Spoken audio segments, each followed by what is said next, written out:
Hello, Dr. Brad Hulsebus here, and welcome to another edition of Ask the Chiropractor. Ask the Chiropractor is my little podcast that I do when someone has a question about chiropractic or chiropractic care. I try to answer. I'm a chiropractor here in Rockford, Illinois. I'm a proud graduate of Palmer College of Chiropractic, and I'm happy to be the team chiropractor of the Rockford Ice Hogs. Let's dive into it.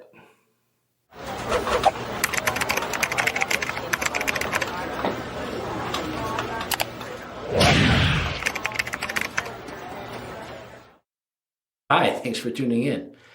So 2 weeks ago, I did one on the New Year's resolutions. People said they got into that. There was some of the topics they wanted to know more information on. So I wanted to dive into these different topics and give them each one of their own little episodes so they talk more about them. Last week, I talked about omega-3s and fish oils and the benefit of it. And when I was recording it, I made the comment that if a patient asked me what's one thing I can do, I realized one thing I can do to make myself better, I realized that I gave the wrong answer. I told them that for a supplement, take omega-3 fish oil.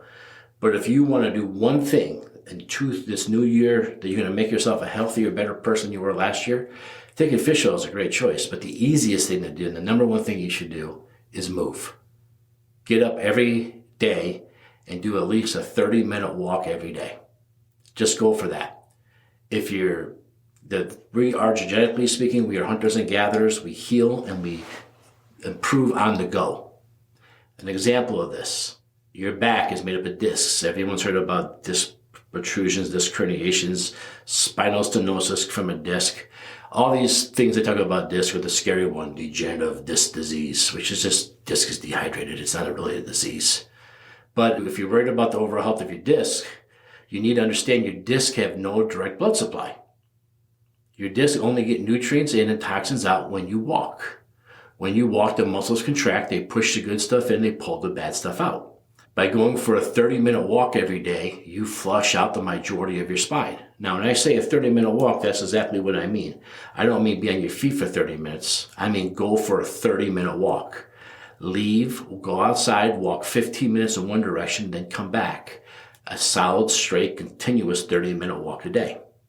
That is what our bodies need in order to flush the joints in the spine out, help the disc get better, help your overall health. We learn more and more that the people who sit all day behind a desk, they're the ones getting the arthritis. They're the ones getting the degeneration. They're the ones whose spine's wearing out. They're developing horrible posture. So you have to do the opposite of sitting all day, and that would be going for a walk. So going for a walk every day for a minimum of 30 minutes is almost essential. It's essential as drinking water, in my opinion. You got to get up and move. If you don't get up and move, you're cutting your life shorter. Now, I said 30 minutes a day. Does that mean that's all you need? No. I mean, if you can go a whole exercise hour, and that's amazing. If you can get 2 hours of walking in, that's even better. But you should have a minimum standard, and that should be 30 minutes. Now, some of you are listening to this or watching this and say, hey, listen, my knees are shot, my ankles are shot, my hips are shot. I can't go 30 minutes. That's fine. Go for as long as you can. Let's say it's 12 minutes. Start going for 12 minutes every day. Then after a week, then try to go for 14. Then try to go for 16. But sitting in your chair telling us that it hurts to walk, so you're not even going to try, you're only going to be able to go shorter and shorter. You're not going to get better by not trying. And if you want some other things that you can do that mimic walking that aren't walking, because your hips, your knees, and your ankles hurt, and you can't even do the 12 minutes of walking, then I recommend a couple of things. One, get a membership at a gym and go walk in a pool. It's the action of walking that makes this happen. Yeah, the more gravity, the better it is, but just moving the muscles is the key. So if you get into a gym and you go into a pool and you walk around the pool, you have less gravity, but your muscles are still doing the actions, okay? Maybe if you're in the pool, you don't go for 30 minutes, you go for longer because you have less gravity, but you get that action in. Another thing you can do if you don't want to get into a swimsuit and join the place of the pool, get a recumbent stationary bike. Now, what's that? That's this recumbent bicycle with a chair where your feet are out in front of you and you pedal your feet while you're sitting down. That mimics the action of walking. Now, do I need you to go super fast? Absolutely not. I need you to go at a walking pace. Just sit down and go through the action. You see a lot of these now, like commercials, those buy it now on online TV commercials, where they tell you it's just like a little thing that sits on the floor and you pedal your feet. Now, I don't know if those are any good or not. In my opinion, I think it'd be sliding around all the time and moving all the time unless you did some permanent to your floor to anchor it down. I don't know. I've never tried one. I just get up and walk every day. Going for a walk is just essential. We're finding out more and more of this getting up and moving is so vitally important. When was the last time you know someone had a hip surgery, a knee surgery? When I started practice, if you had those surgeries, you had to go to an assisted living for a couple of days while you healed and recovered.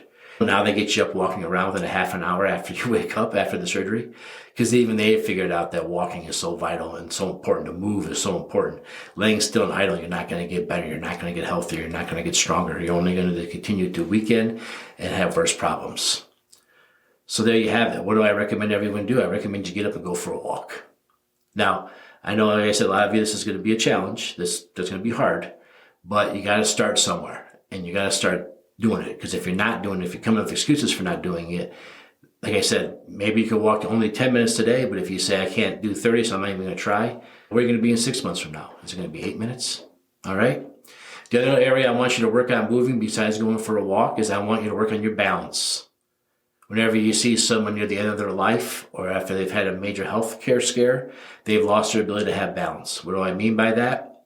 They watch their feet when they walk. When they go to sit down, they look left and right and they take their time. They have no idea their balance is shot and their place in space, like where they're positioned where they are, is totally shot. And we call that proprioception. They lose that. And so if you don't want to lose that, you want to slow that down, you got to work on your proprioception and your balance or stabilization. Use any word you want to. And the easiest way to do that is to stand on one foot for 30 seconds. Find a corner, put your forearms up, go into the corner, lift your leg up, have your arms right there to catch against the wall in case your foot's slow, getting back down, and try to go for 30 seconds per foot. What if you can only do 10? Do 10. Tomorrow, try 10 again, and then try for 12. Then do that 3 or 4 times and try for 14. Balance is something that we can lose, but we can get it back if we work on it. And working on this is very important.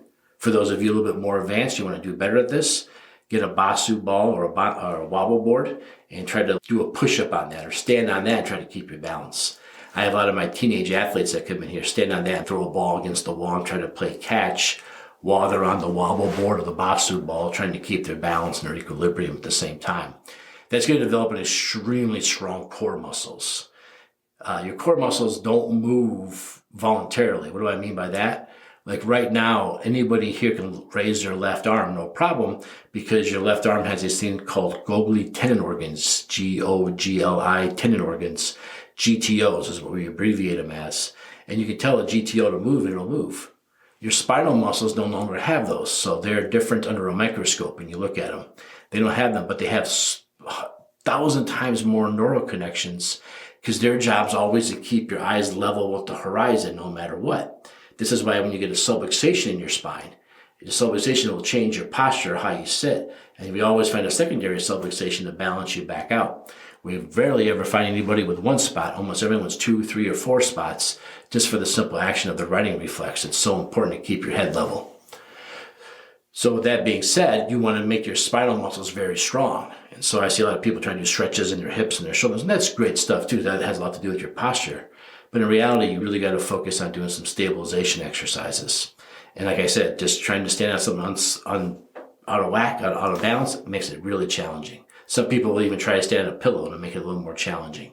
If you want to try to challenge yourself, if you're getting good at it, like I said, try to do exercises on it, try to bounce a ball off the wall while you're standing on it, try to do push-ups on it, try to do planks on it. And then if you're getting really good at it, stand on a pillow with one leg up, one leg down, or try to balance yourself on one leg and close your eyes. That's really tough. Some of the strongest hockey players I've ever seen, they have unbelievable proprioceptive muscles. They don't look like the biggest guys in the world, but you can't knock them over because their proprioception area is so strong. So there you have it. If somebody asked me about moving and exercise, that's what I advise. I really think it's important to do that. So work on those walking 30 minutes a day and then try to do a couple little balance exercises and see where you can go with that. All right, I hope I answered your question.